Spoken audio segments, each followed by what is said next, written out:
In the town of Khuzaa, this is east of Khan Yunis.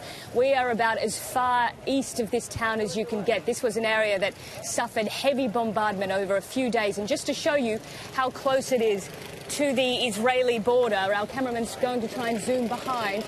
Now, we're right on the main street of Khuzaa. You can see in the distance there what looks like a wall.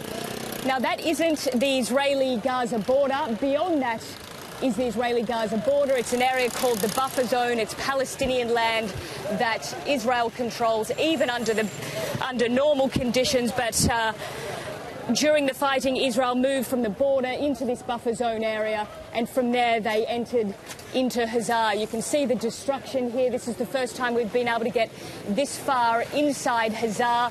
Last time there was a humanitarian ceasefire that fell apart after a couple of hours.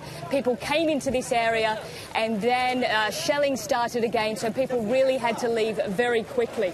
We'll just sort of move around so you can see more of the scene here. But we have walked around 3 kilometres through this town, and pretty much every house has been hit. And in the centre of the town, which we will try and show you a little bit later once we can get our satellite into position there, it looks very similar to Shajair in the middle of town. Both sides of the road, every house completely destroyed. But right here, we're on the edge of it.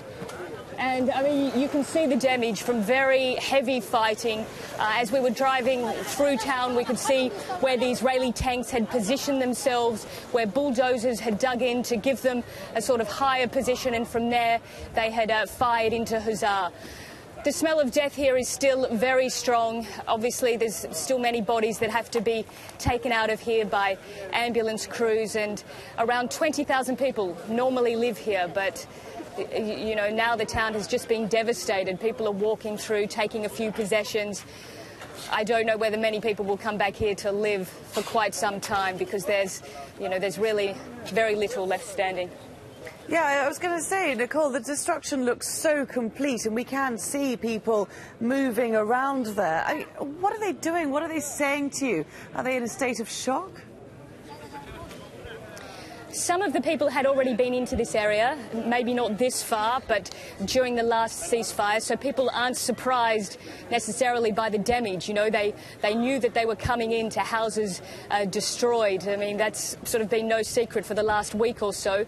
But yes, particularly when you see some of the older women, you know, walking around with their few possessions in their arms or on their heads. I mean, people are in a great sense of shock. You know, when your house has been destroyed, you don't know what you're going to do next. I mean, the electricity power lines are down everywhere. Looks no infrastructure here at all. I mean, it was an agricultural farming area, a wide sort of open area, not like Shajair and these densely populated parts of Gaza City. This is more of a rural area. On the outskirts is agricultural land, the wide buffer zone area. And you know, now it's just house after house destroyed. Nicole Johnston reporting there from Khuzaa in Gaza during that humanitarian ceasefire that's been announced in parts of the Strip by Israel. Thanks very much, Nicole. Well, Palestinian delegates have been meeting with Egyptian officials to try to discuss a political solution to this conflict. Hamas says the Palestinian delegation is making progress. I'm joined by Fawaz Gerges now. He's a professor at the London School of Economic and Political Science. Thanks very much, Fawaz, for being with us once again. So Hamas sounding slightly positive there in Cairo, but without Israel present, I mean, there are real limits, aren't there, on what actually can be achieved? Absolutely, Laura. Israel has refused to send a delegation to Cairo. Israel wants a ceasefire on its own terms. It does not want to engage Hamas. It does not want to basically talk about the real concerns. The real concerns, as you know, lifting the 8-year blockade of Gaza. Opening this, I mean, one of the biggest open-air prisons in the world to the world. So without Israel being there, without American pressure on Israel to go to Cairo, I don't think we're going to get anywhere or even a breakthrough in the next day or two. If we do look at who is present, we've got various Palestinian factions, Fatah, Hamas, Islamic Jihad. We've also got the Egyptians, of course. Is this a chance for the Palestinian groups to get on the same page? Because, of course, we saw the Fatah-Hamas unity government formed not very long ago, but we haven't seen any progress on that front.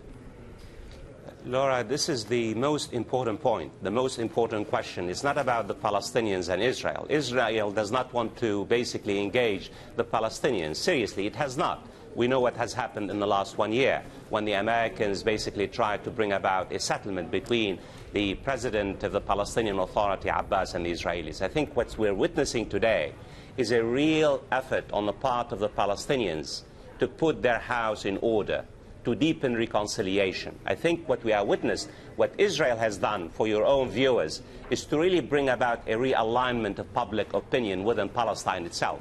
Palestinians now prioritize national unity and national liberation, and the Palestinian Authority, led by President Mahmoud Abbas, has realigned itself with the Palestinian public opinion.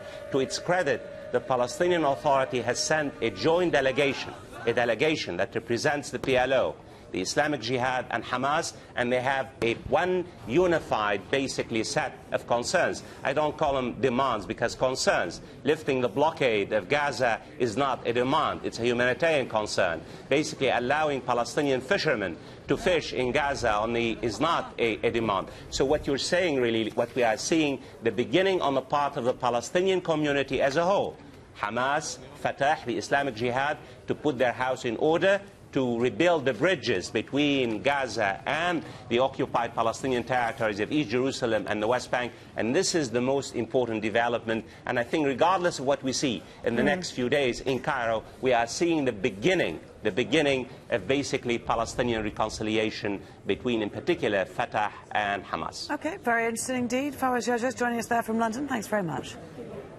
Thank you. Now, 3 Al Jazeera journalists have now spent 219 days in an Egyptian prison. They were convicted after being falsely accused of helping the outlawed Muslim Brotherhood. In June, Mohammed Fahmy and Peter Grester were given 7-year sentences.